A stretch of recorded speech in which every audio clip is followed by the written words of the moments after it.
ብዙ ሰው ይህ የመኖሪያ መንደር የት እንደሚገኝ አያውቅም። ይህ የመኖሪያ መንደር ሰሚት የሚገኘው የጌትአስ ሪል ስቴት የመኖሪያ መንደር ነው።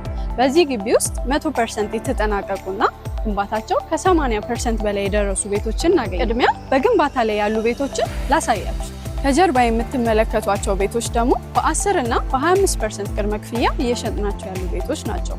ባለ 1 መኝታ 61 እና 65 ካሬ በ618 ሺህ ብር ቅድመ ክፍያ ጀምሮ፣ ባለ 2 መኝታ 109 116 ካሬ በ920 ሺህ ብር ቅድመ ክፍያ ጀምሮ፣ ባለ 3 መኝታ 144 147 151 ካሬ ከ1 ሚሊዮን 100 ሺህ ብር ቅድመ ክፍያ ጀምሮ ቤቶችን ያገኛሉ። 100% ያለቀ ከሆነ ፍላጎቱ እንደዚህ የመኖር ዝግጁ በሆኑ ቤቶች ላይ ከ109 እስከ 158 የካሬ አማራጭ ዛሬውኑ 65% ቅድመ ክፍያ ከፍለው ቤቶን መረከብ ይችላሉ። ቀሪውን ያለምንም ወለድ እየኖሩበት ይከፍላል። ለበለጠ መረጃ ስክሪኑ ላይ ባለው ስልክ ይደውሉልን።